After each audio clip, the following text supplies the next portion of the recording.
So hey guys, we are going to Srinivasa Dam.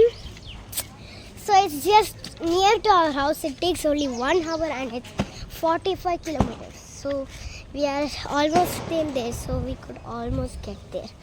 So we are in a gadi. So let's meet back when we get there. അപ്പോൾ എല്ലാവർക്കും വീഡിയോയിലേക്ക് സ്വാഗതം. ഇന്നത്തെ video ഒരു ചെറിയൊരു weekend ട്രിപ്പാണ്. അപ്പോൾ ഞങ്ങൾ വീട്ടിൽ നിന്ന് യാത്ര തുടങ്ങിയപ്പോൾ മഴയൊന്നുമില്ലായിരുന്നു. പക്ഷേ യാത്ര തുടങ്ങിയതിന് ശേഷം അത്യാവശ്യം നല്ല മഴയും കാറ്റുമൊക്കെ ഉണ്ടായിരുന്നു. പിന്നെ പോകുന്ന വഴിക്ക് നല്ല മഞ്ഞ കളറിലുള്ള പൂക്കളൊക്കെ കണ്ടു. അപ്പോൾ മോള് പറഞ്ഞിട്ട് കുറച്ച് പൂക്കളൊക്കെ പറിച്ചു. അങ്ങനെ പറിച്ചിട്ട് ഞങ്ങൾ കുറേ ദൂരം യാത്ര ചെയ്യണമല്ലോ. അപ്പോൾ അങ്ങനെ ഞങ്ങൾ 2 വീലറിൽ വീണ്ടും യാത്ര തുടങ്ങി. പിന്നെ പോകുന്ന വഴിക്ക് അങ്ങനെ ബോറായിട്ടൊന്നും ഞങ്ങൾക്ക് തോന്നിയില്ല. കാരണം എന്താണെന്ന് വെച്ചാൽ പോകുന്ന വഴിയൊക്കെ നല്ലതായിരുന്നു. കാണാൻ എന്ന് വെച്ചാൽ പോകുന്ന വഴിയിലൊക്കെ അത്യാവശ്യം നല്ല ഇങ്ങനെ എന്താ പറയുക മലകളും പിന്നെ ഈ നമ്മുടെ നാട്ടിൽ നെൽപ്പാടമല്ലേ. അപ്പോൾ ഇവിടെ ബാംഗ്ലൂരിൽ അത്യാവശ്യം റാഗിയ, എവിടെ നോക്കിയാലും റാഗിയ. അപ്പോൾ ഇങ്ങനെ നോക്ക് പച്ച കളറിൽ മൊത്തം റാഗിയ. അപ്പോൾ ഞങ്ങൾ ഇടയ്ക്കിടയ്ക്ക് അവിടെയൊക്കെ നിന്ന് ഇറങ്ങി ഒന്ന് ഫോട്ടോയൊക്കെ എടുത്തു.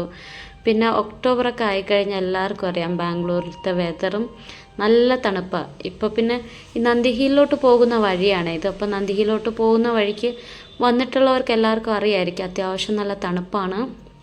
ഞങ്ങളിത് ഗൂഗിളിൽ നോക്കിയാണ് ഞങ്ങൾ പോയത്. കാരണം ഈ ഡാമിൻ്റെ പേര് ശ്രീനിവാസ സാഗര ഡാം എന്നാണ്. അപ്പോൾ ഞങ്ങളും ആദ്യമായിട്ടാണ് പോകുന്നത്. പക്ഷെ ബോറടിയായിട്ടൊന്നും തോന്നിയില്ല കേട്ടോ. കാരണം വഴിയൊക്കെ ഒത്തിരി നല്ല ഭംഗിയായിരുന്നു കാണാൻ. ഫോട്ടോഷൂട്ടിനൊക്കെ പറ്റിയ സ്ഥലമാണ്.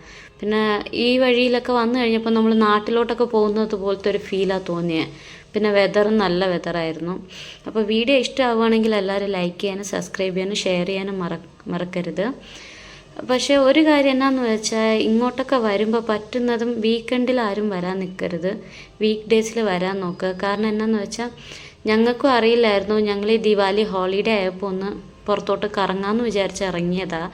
പക്ഷേ ഹോളിഡേയ്സ് ഉള്ളത് കാരണം തന്നെ ഈ വഴിയിൽ അത്യാവശ്യം നല്ല പോകുന്ന വഴിയൊന്നും തിരക്കില്ലായിരുന്നു. പക്ഷേ ഞങ്ങൾ ഡാമിൽ ചെന്ന് എത്തിക്കഴിഞ്ഞതിന് ശേഷം അവിടുത്തെ തിരക്ക് കണ്ടപ്പോൾ ഞങ്ങൾ തന്നെ ഞെട്ടിപ്പോയി. കാരണം അത്രയ്ക്ക് നല്ല തിരക്കുണ്ടായിരുന്നു. കാരണം ഇവിടെ മൊത്തം പാർക്കിങ്ങിന് മാത്രമേ അവർ കാശ് മേടിക്കുന്നുള്ളൂ.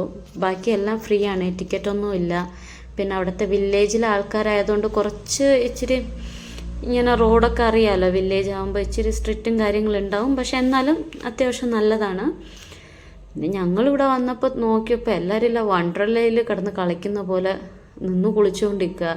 പിന്നെ ഡാമിൽ നിന്ന് ഒഴുകി വരുന്ന വെള്ളം മാത്രമേ ക്ലീനുള്ളൂ. പക്ഷെ അത് കഴിഞ്ഞ് അവിടെ നിന്ന് ഇങ്ങോട്ട് ഒഴുകുന്ന വെള്ളം കണ്ടപ്പോൾ ഞങ്ങൾക്ക് ഇറങ്ങണമെന്ന് തോന്നിയില്ല. പക്ഷെ ഇത്രയും ദൂരം പോയത് കൊണ്ട് ഒന്ന് ഇറങ്ങി വെള്ളത്തിലൊക്കെ ഇച്ചിരി കളിച്ചേച്ചും പോന്നു. അപ്പോൾ എല്ലാവരും ഇവിടെ പോവുകയാണെങ്കിൽ സാറ്റർഡേ സൺഡേ പോകാൻ നോക്കരുത്. അതേപോലെ സ്കൂൾ ഹോളിഡേയ്സിലും പോകാൻ നോക്കരുത്.